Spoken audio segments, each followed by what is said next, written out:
শবে বরাতের মতো এত বড় সওয়াবের কাম, তারপরে মিলাদের মতো এত বড় সওয়াবের কাম, এগুলো আমরা কেন করব না? প্রিয় ভাই, সব করব না এই কারণে, যেহেতু আল্লাহ রসুল তা করেন নাই, সাহাবায়ে কেরাম তা করেন নাই। আমরা ওই কাজ করতেই পারি না যেই কাজের মধ্যে আল্লাহ রসুল এবং সাহাবায়ে কেরাম যেটা স্পষ্টভাবে সহিহ হাদিস কর্তৃক প্রমাণিত নয়, আমরা তা করতে পারি না। শবে বরাত পালন করা কি বিদআত? শবে বরাত উপলক্ষে আনুষ্ঠানিকতা করা, সিন্নি দেওয়া, আপনার ওই যে আপনার কি হালুয়া বিতরণ করা, একটা জাল হাদিস বানাইছে যে নবীজি দাঁত ভাঙছে এই জন্য হালুয়া খাইছে, এই জন্য আমরা হালুয়া খাই। মানে কত বড় চিটারি আপনি চিন্তা করেন। আপনার বাপের কথা কথা ঠ্যাং ভাঙছে এই জন্য উনি একটা ইয়া নিছে, কি বলে এগুলাকে, একটা লাঠি নিছে মনে করেন, লাঠি দিয়ে বেচারা ঠ্যাঙা ঠ্যাঙা হাঁটে, কারণ ঠ্যাং ভেঙে গেছে। এখন আপনি বাপের ছেলে বলতেছেন, উফ আমার বাপের শত্রুর সাথে লড়াই করতে গিয়া ঠ্যাং ভেঙে ফেলছে, অতএব বাপের প্রতি আমি ভালোবাসা প্রকাশ করতে গিয়ে আমার ভালা ঠ্যাঙে আমি একটা লাঠি নিয়ে খোঁড়াইতেছি।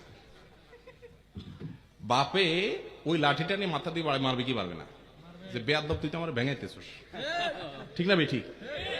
তো যদি নবীজি দাঁত ভাঙিয়া হালুয়া খাইয়া থাকেন, তো আপনিও দাঁতটা ভাঙেন, ভাঙিয়া হালুয়া খান। আপনি আস্ত ভালো দাঁত নিয়া সবার হাতে হালুয়া খাইতেছেন, এর চেয়ে বাটপারে আর কিছু হইতে পারে?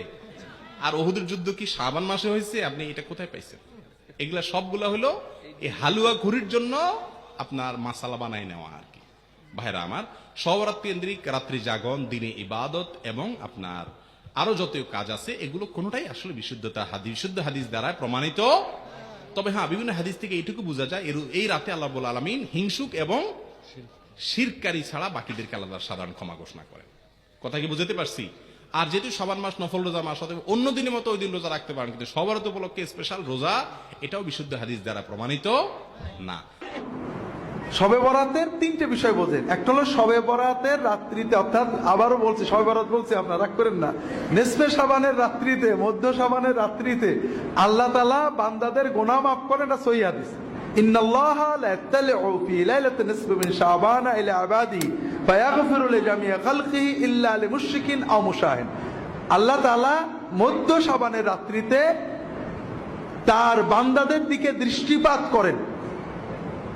আল্লাহ মধ্য শাবানের রাত্রিতে তার বান্দাদের দিকে দৃষ্টিপাত করেন, তখন তিনি দুই শ্রেণীর মানুষ ছাড়া সকল শ্রেণীর সৃষ্টিকে মাফ করে দেন।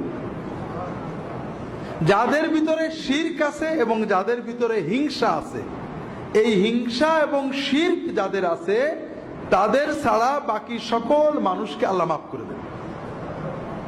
তাহলে শবে বরাত হলো একটা কমন বোনাস। আপনি যদি এই রাত্রিতে ঘুমিয়ে থাকেন, জেগে থাকেন, কিন্তু আপনার অন্তরে শিরক নেই, আপনার অন্তরে হিংসা বিদ্বেষ নেই, ইনশাআল্লাহ আপনার নসিবে এই আল্লাহর বোনাসটা এসে যাবে, আপনার অ্যাকাউন্টে আপনার বোনাস জমা হয়ে যাবে। কথাই বুঝতে পেরেছেন? এখন দ্বিতীয় বিষয় হলো আমরা কি করব, আমরা আমল করব কিনা। আমল না করলে, ঘুমিয়ে থাকলেও আপনি বোনাস পাবেন। এ ব্যাপারে সহিহ হাদিস পাওয়া যায় না, কিছু জয়ীফ হাদিস আছে। দুটো আমল পাওয়া যায় জয়ীফ হাদিস দ্বারা, বা তিনটে আমল পাওয়া যায়। একটা হলো কবর জিয়ারত, আর একটা হলো দোয়া, আর একটা হলো সালাত। এই বিষয়ে যতগুলো হাদিস আছে সবই জয়ীফ।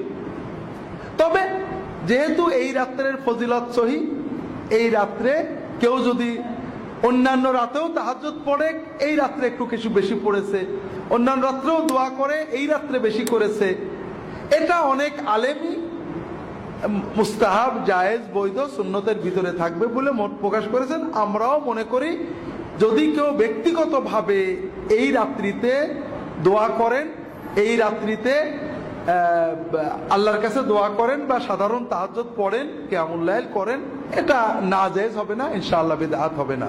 তিনটে কারণে। একটা হলো সুন্নত দ্বারা ফজিলত প্রমাণিত। এখানে জয়ীফ হাদিস দিয়ে কেউ আমল করলে এটা সরাসরি বেদাত বলা ঠিক না। তাবেঈদের যুগ থেকে কোন কোন তাবেঈ এই রাত্রে ইবাদত করেছেন। তবে এই রাত্রিতে ইবাদত মসজিদে যেয়ে করা, সমবেত করা, এটা সকল ইমাম হানাফি, শাফিঈ, মালিকি, হাম্বলি সবাই বেদাত বলেছেন, মাকরু বলেছেন। এটা নিয়ে কোনো মতভেদ নেই।